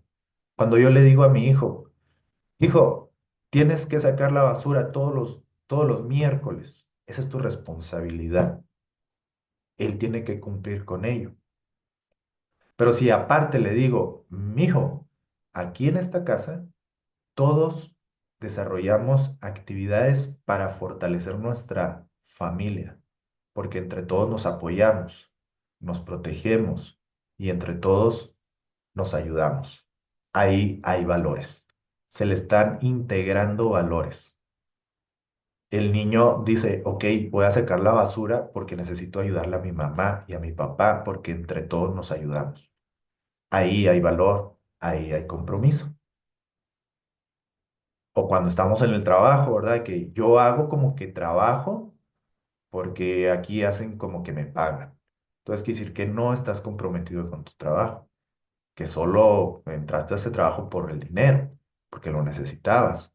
Y bueno, hasta cierto punto, pues, ¿cuántas personas no hemos hecho trabajos por dinero? Y es normal, ¿verdad?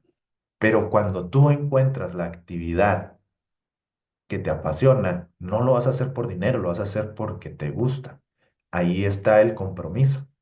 Si yo quiero aprender guitarra, vuelvo con el ejemplo de la guitarra, pues no va a estar mi mamá ni mi papá diciéndome, ¿ya ensayaste? ¿Ya ensayaste? ¿Ya ensayaste? No, yo solito voy a agarrar mi guitarra y me voy a poner a trabajar.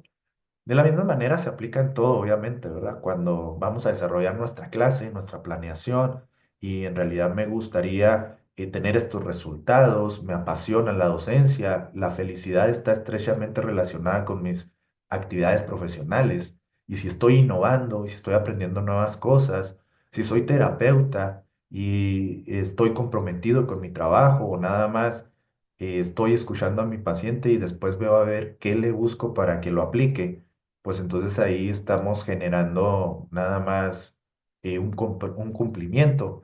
Y fíjate, la palabra cumplimiento, si la descomponemos en dos, dice cumplimiento. ¿Ok? Compromiso, estoy comprometido a mejorar. ¿Sí? ¿Quedó claro? Cumplimiento y compromiso. Muy bien. Ahora vamos a qué son las habilidades sociales. Sí, muy bien, ahí quedó. Con María, no, con Priscila. Perfecto. Entonces dice, ¿qué son las habilidades sociales? Estas habilidades son conductas aprendidas. ayudan a que los niños adquieran competencias necesarias para un mejor desarrollo y enfrentar de manera efectiva los retos de la vida diaria. Perfecto, Ángel. Qué bueno que ya lo visualizamos en ese término, ¿verdad? Entonces, continuando con las habilidades sociales, promueve también la competitividad necesaria para una transición saludable a la madurez, además del manejo de emociones. Si recuerdas, te comentaba de los 5 pilares y que los 3 primeros dependen de ti, y los otros 2 no dependen de ti, pero porque tienes que interactuar con otras personas para poderlas desarrollar. Pero para que tú puedas interactuar de manera sana con otras personas, tienes que haber ya trabajado tus 3 pilares de autoconciencia, de autocontrol y de automotivación. De esa forma, cuando tú interactúas con alguien más, pues vas a poderlo escuchar activamente, vas a poder dar una retroalimentación y vas a poder comprender cómo se siente esta persona. El docente tiene 4 fuentes sociales, los cuales influyen en su contexto emocional y resultan importantes en la convivencia escolar. Ser docente, ser maestro, ser educador o el estar en un grupo como instructor o al frente de un grupo te demanda de mucha energía nerviosa porque tienes que interactuar con los niños, con los colegas, con los padres de familia y tienes que mostrar tu mejor performance. El me está llevando la chingada, no he comido, no tengo para pagar esto, pero tengo que demostrar una buena performance, una buena cara ante todo esto. Nos olvidamos que los docentes también son seres humanos, que son en estadística los que más sufren el burnout, el síndrome del quemado. Los que, bueno, también los psicólogos, bueno, las carreras que se dedican a cuestiones humanistas tienen mayor desgaste emocional porque están comprometidos con su profesión e interactúan directamente con personas. Entonces, al registrar estas actividades complejas, emocionales, te desgastas, ¿verdad? Llega la mamá y te platica y te dice y esto otro, y luego tú por dentro diciendo, pues sí, a mí me está pasando esto y esto otro, pero aquí estoy, ¿verdad? Y entonces es interesante, es importante que para que yo pueda desarrollar estas habilidades sociales, esta performance ante situaciones externas, pues tengo que conocerme muy bien. Tengo que elegir momentos para hablar, para contribuir de manera positiva. Relaciones personales, entorno laboral, contacto con padres, maestros y alumnos. Estos son los 4 influencias o fuentes sociales por las que interactúa regularmente un maestro, una maestra o alguien que está enfrente de un grupo. Y bueno, la empatía, aunque es algo que ya lo conocemos y que vimos también al principio que hay tres empatías, la cognitiva, eh, la que aplico, la que entiendo. La cognitiva es la más básica y luego está el ponerme, el sentir, el grado profundo de sentimiento de esa empatía y luego está la tercera que es el poner la acción ya cuando percibo esa sensación de las personas que me rodean. Pero vamos a ver aquí qué más nos dice la empatía. Es la actitud básica de la conciencia social, es percibir lo que piensan y sienten los demás sin que nos lo digan con palabras. ¿Y cómo se da esto? A ver, pregunta de examen.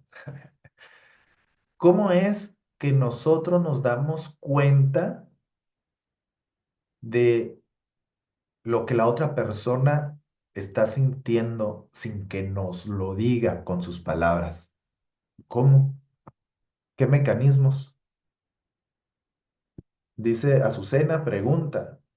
El síndrome del impostor también sucede mucho en las mamás que se medican solo que se dedican solo a labores del hogar, ¿no? O solo en profesionales. El síndrome del impostor. El síndrome del impostor es cuando cuando estás en este proceso de autoconocimiento, ¿no? De desconfianza sobre lo que tú puedes desarrollar como persona, ¿no? Exacto, Ángel Palma dice neuronas espejo, correcto. Pero volviendo con Azucena, nos dice el síndrome del impostor. También sucede mucho en las mamás que se dedican solo a labores del hogar. Por el síndrome del impostor, ¿te refieres a qué, Azucena?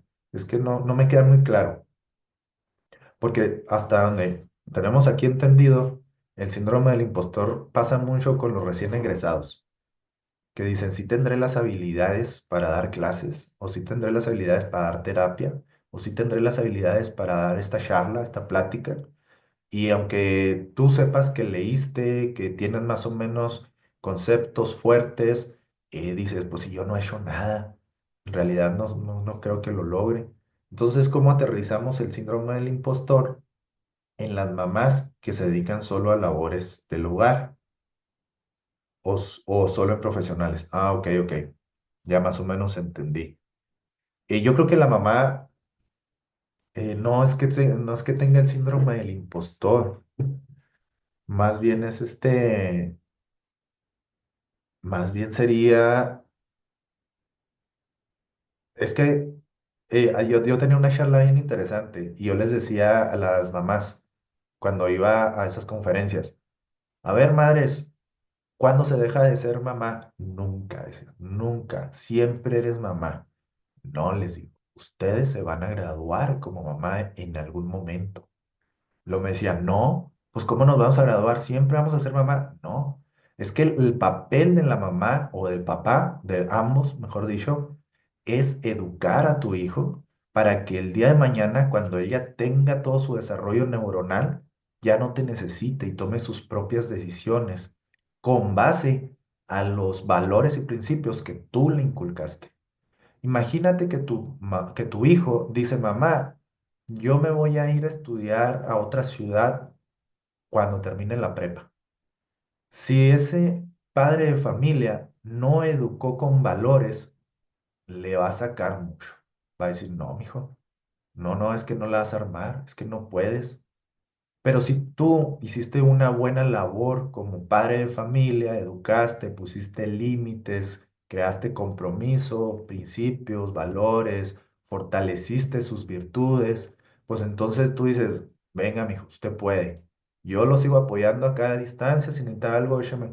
Entonces estás más tranquila, estás más tranquilo porque sabes que se va tu hijo con valores, con cimientos, con bases a versus de que dices, ah, caray, pues a mi hijo yo nunca le di la oportunidad o nunca le fomenté habilidades sociales y siempre le estuve resolviendo todo. Entonces, ¿cómo va a sobrevivir allá solo en otra ciudad estudiando? Pues no la va a armar. Eso se piensa de manera inconsciente, ¿verdad? Cuando un padre no quiere soltar a su hijo para que viva sus propias experiencias, es porque no se ha graduado como padre. Sí, bueno, eso es otro tema mucho más amplio, ¿verdad? Pero ya entendí tu pregunta, Azucena. Los padres de familia deben graduarse como padres, no estar siempre ahí resolviéndoles todo. Y bueno, Ángel Palma nos dice que son las neuronas espejo, ¿correcto? Las neuronas espejo son las que detectan todos esos micromovimientos, todas esas microexpresiones faciales que pasan y entonces se percibe que hay algo malo, ¿verdad? Que algo está mal y hay que mejorarlo. Perfecto, muy bien, Azucena. Y dice acá neurobiología de la empatía. Interpretamos las emociones a partir de los rostros de nuestros pares, de los niños, por eso es muy importante esa interacción social, porque cuando están desde primaria, desde kinder, empiezan a ver esos rostros cuando están triste de alguien más y empieza, es consumo, es la materia prima de nuestro cerebro, ¿verdad? El poder identificar todas estas cuestiones. Sucede en las neuronas de la corteza visual y en la amígdala. Esta ruta es una ruta estándar para la información que se provee. que se provoca emocionalmente.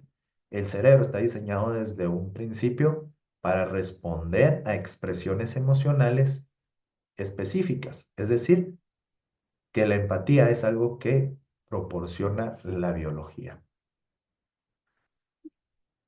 Dice Martín Aparicio, es un personaje por ahí salió también algo controversial, pero dice algo muy interesante de la empatía, que la empatía la podemos ver como una habilidad que necesitamos para relacionarnos con las otras personas, pero muchas veces inconscientemente puede ser utilizada para la manipulación.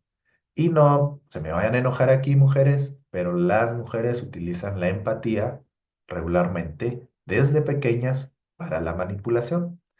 En el libro también eh, de Daniel Goleman, pero el primero creo que es el de educación emocional, la inteligencia emocional, menciona cómo su hija de apenas 6 7 años lo manipulaba por medio de la empatía. Dice que cuando él llegaba de trabajar cansado, le decía, papá, papá, vamos a jugar al té. Y el papá pues decía, ay no, mija, pues ¿cómo que jugar al té? Papá, que tú nunca juegas conmigo, se sienta con la niña, finge que toma té, alzando su dedito, le pone su moñito a su papá, a veces hasta se deja que lo maquille y todo esto. Imaginen la escena, ¿verdad? La escena donde papá está siendo maquillado por su nena.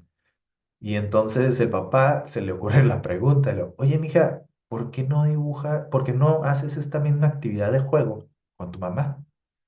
Y le dice, ah, no, porque ella no quiere. Si te das cuenta. O sea, el papá accedió, ¿verdad? Por este grado de empatía y hasta cierto grado, ¿verdad? No hay que tomarlo tan negativo, es una empatía positiva, ¿verdad? Para poder convivir con su hijo. Pero gracias a la empatía también sabemos qué puntos duelen. Un niño que ha tenido carencias, que ha tenido dificultades desde temprana edad, para él es mucho más fácil detectar en otro niño que ha tenido esas mismas carencias.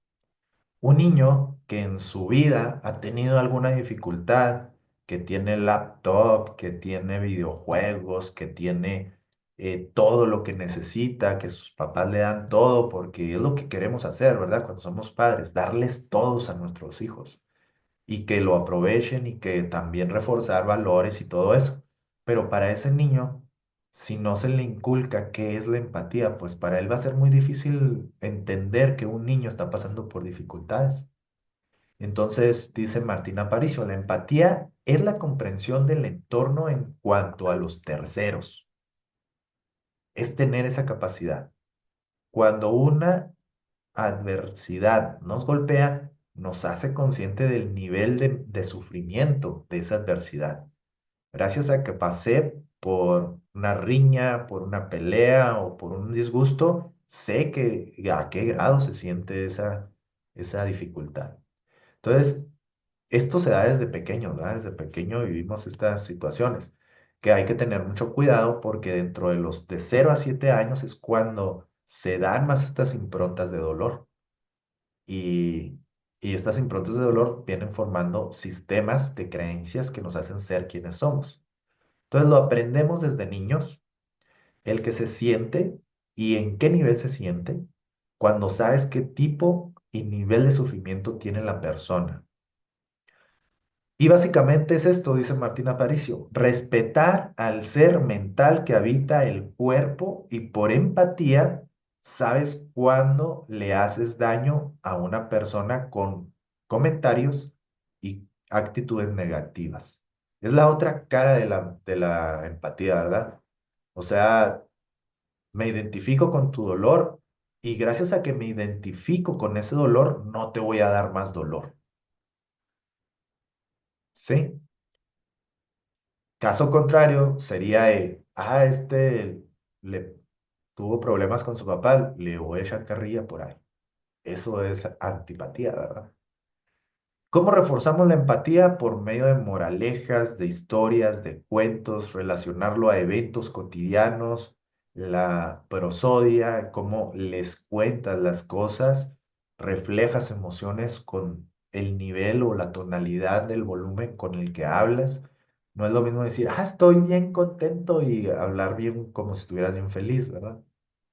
Todos estos elementos van relacionados en las habilidades que podemos desarrollar de la empatía.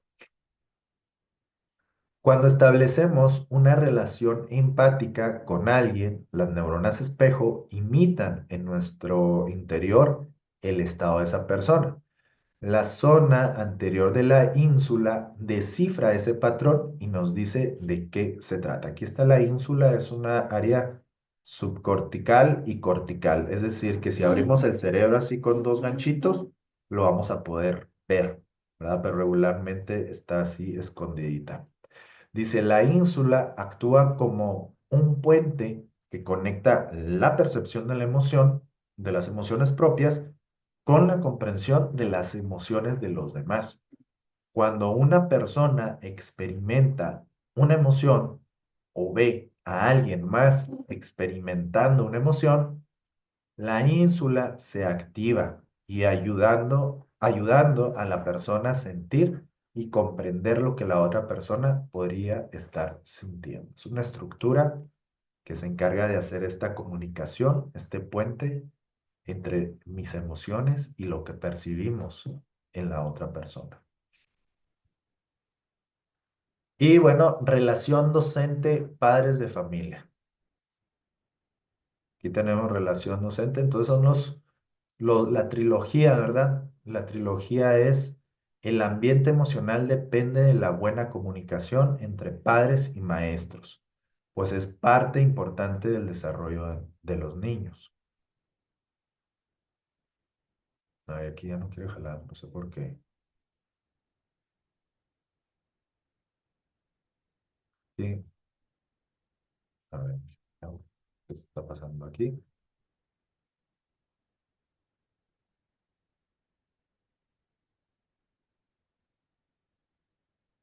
Quiere jalar el punto este número 2.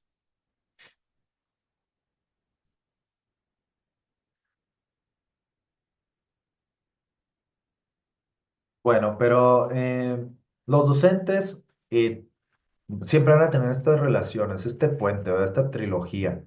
El ambiente emocional depende de la buena comunicación entre padres y maestros, pues es parte importante del desarrollo de nuestros alumnos. Y aquí está, no sé por qué ya no lo abrió. Ya sé por qué, porque tiene que ser aquí en medio. No, tampoco. Pero bueno, dice, una estrategia que puede funcionar es crear talleres para cultivar y potencializar la relación emocional en esta triada. Este tipo de contenido está súper interesante que lo lleves a este tipo de charlas, que no se quede nada más contigo o con tus alumnos, sino que también tus padres de familia o las personas que interactúan contigo tengan conocimiento, por lo menos base, de todo esto, ya que siempre cuando buscamos pues ayudar a una persona desde una adicción, como nos lo comenta Priscila, o como educadores, o como terapeutas, tenemos que buscar una red de apoyo. Y la red de apoyo pues siempre va a ser la familia.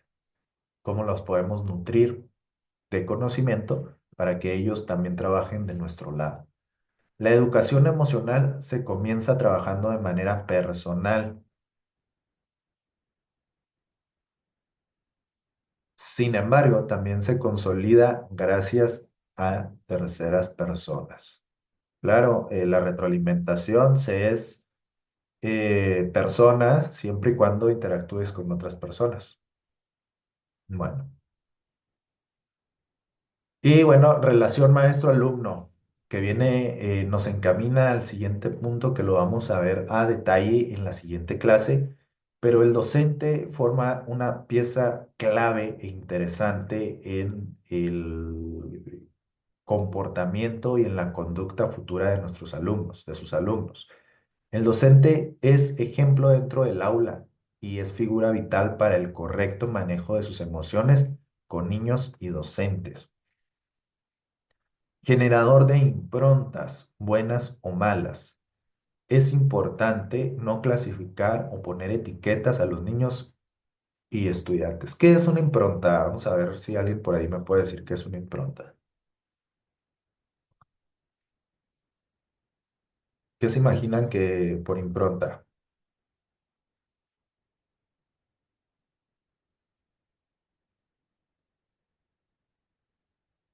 ¿Quién dijo yo? ¿Qué es una impronta? Mm, es algo que deja huella, dice Ángel Palma. ¿Es correcto? ¿Qué más? Un patrón de conducta aprendido. Exacto, María Magdalena. Eh, si vamos al concepto base, es una huella. Pero si nos vamos a impronta psicológica, pues es un conocimiento inconsciente adquirido del cual, una vez que es hecho nuestro, se queda. Es el sistema de creencias por el cual nos guiamos. Entonces, el niño en especial es un explorador intenso y un recolector de información.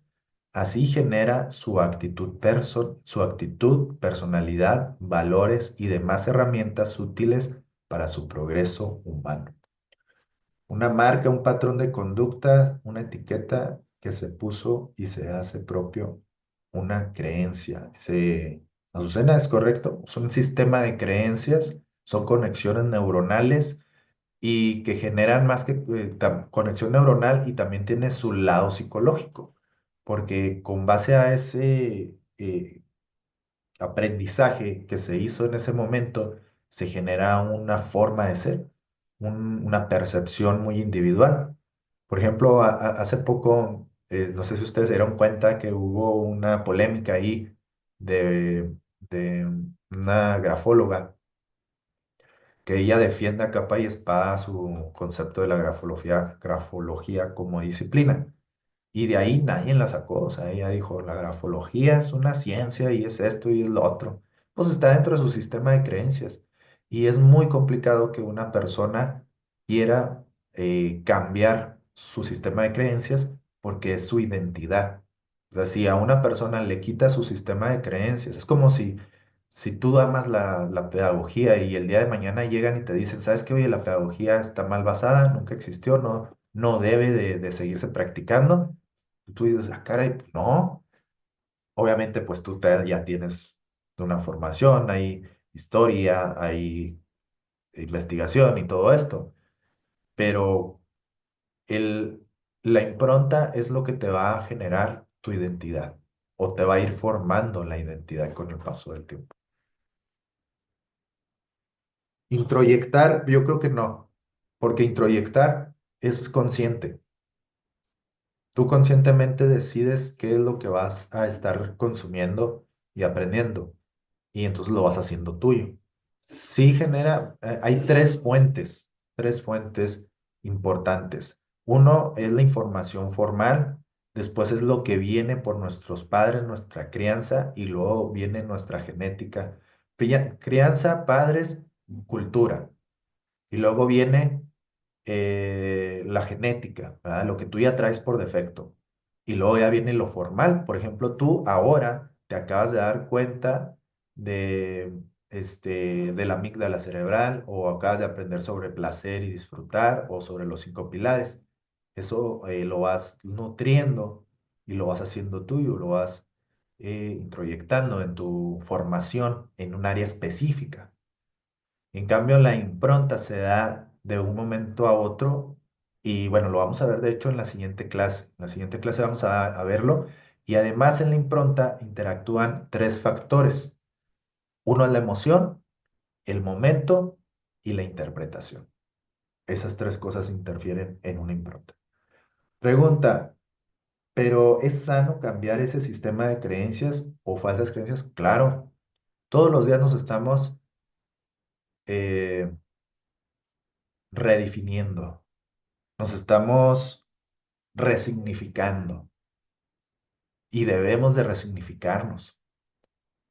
Hay improntas buenas, hay improntas malas, para que tú te des cuenta de conductas que no te nutren o que no son muy buenas. Primero, ¿cómo le hago? Por eso somos bien importantes los psicólogos. Salud por los psicólogos. Somos pieza clave en esto, porque el psicólogo es el que te lleva a que te des cuenta de actitudes o de comportamientos que tienes que no te das cuenta. ¿Y por qué es tan importante también el arte en todo esto? Las actividades de ralentización. Porque cuando tú te sumerges en un mantra mientras estás pintando y generas compromisos o que ese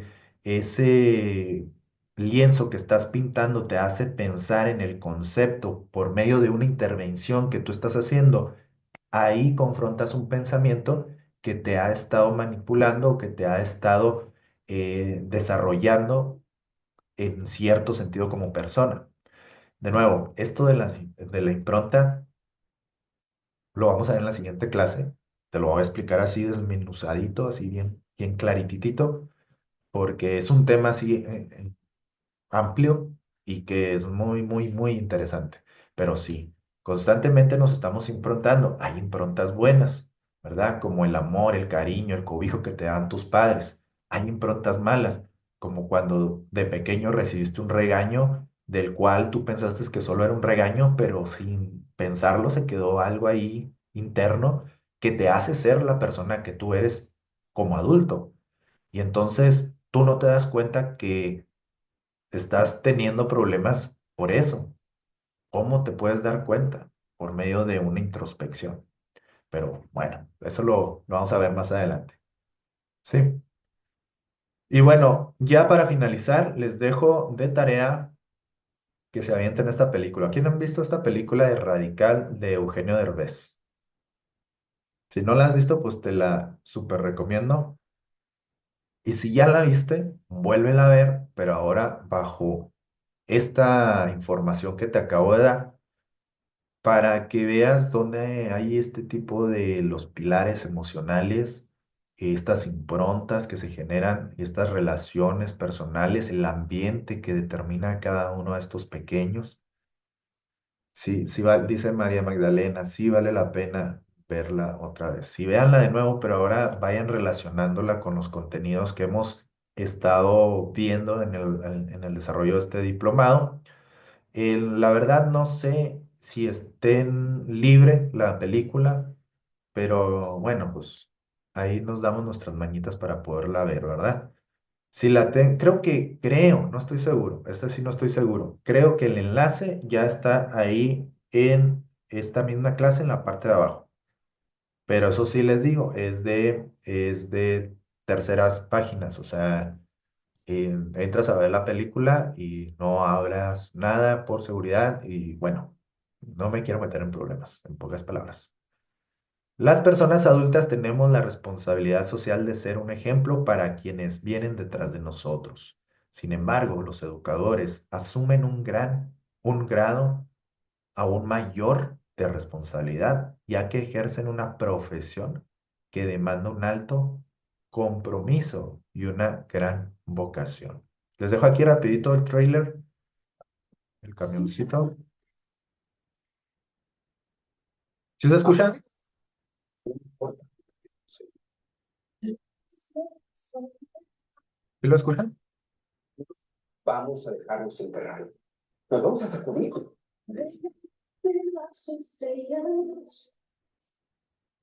Y vamos a ser los mejores estudiantes del mundo. Solo hay una cosa que puede detenerte. Pero sí se escuchan. Sí se escucha, Hay María. libros de ciudad en el mundo que son capaces de resolver fórmulas complejas de cálculo. ¿Cómo podrían los alumnos de la escuela José Urbina hacer ese tipo de cosas si no tenemos computadoras, ni internet? Pero ¿saben qué? No necesitamos nada de eso. Lo que cada uno de ustedes necesita, ya lo tiene. Y se llama potencial. Llevarte a Escocia, sí. ¿Crees que yo podría ser ingeniero espacial? ¿No tendría usted que estar dando clases ahorita? Mejor es lo que aprender.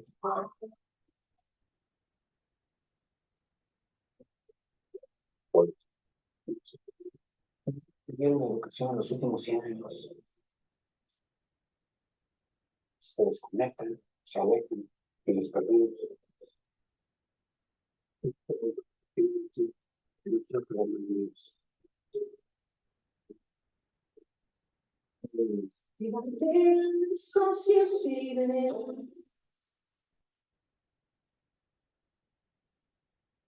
Interesante película para que se la avienten este fin de semana. Que como que no quiere la cosa. Pues ahí está la sugerencia, la clase en pantalla del día de hoy. Y bueno, creo que ya hemos concluido esta clasecita. Pues aquí la tenía, ¿no? Pero bueno, pues ya se las enseñé. Entonces, dejar de compartir. Luego aquí le quitamos el pin.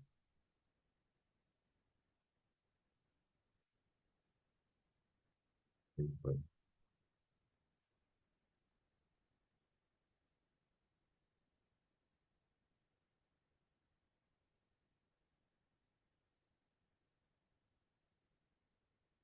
listo, compañeros, compañeras, pues hemos concluido esta clase. No sé si hay alguna pregunta, alguna retroalimentación, comentario, lo que ustedes gusten, los o las escucho. Si no es así, pues damos cerrado la clase. ¿No hay ninguna preguntita por ahí? ¿Todo bien? ¿Todo más o menos claro? La próxima clase la tenemos dentro de 15 días de nuevo y vamos a abordar este tema de las improntas porque veo que sí, por ahí hubo algunas inquietudes al respecto y va a estar muy interesante, no se la pierdan la próxima clase de improntas, que es bastante llamativa. Entonces, bueno, compañeros, compañeras, pues un gusto haber estado aquí con ustedes, haber pasado este momento de buena clase. Yo sinceramente la disfruté mucho. eh, y gracias por las participaciones. Siempre les digo esto, las participaciones son las que hacen diferente cada clase.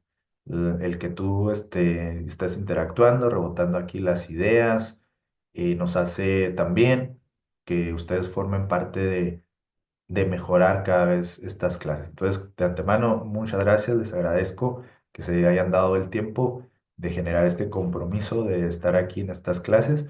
Y bueno, pues no me queda nada más que desearles que tengan un excelente fin de semana. Es sábado, sábado ya mediodía acá en el norte y el cuerpo lo sabe, hay que descansar, hay que desconectarnos de la rutina, hay que darnos un momento de placer, es necesario también.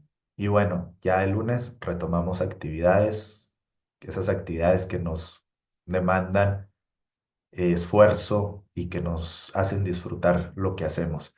Entonces, pues de antemano les agradezco y que tengan un excelente fin de semana. En el transcurso de la tarde les subo esta clase ya en su plataforma y les comunico para aquellos que quieran repasarla o pues no, pues para también tomando en cuenta que a lo mejor alguien entró tarde y así, pues ya ahí va a encontrar la clase más tardecito, ¿eh? Bueno, un gusto, como siempre, haber estado con ustedes. Que tengan un excelente fin de semana. Nos vemos luego. Gracias. Hasta luego, María.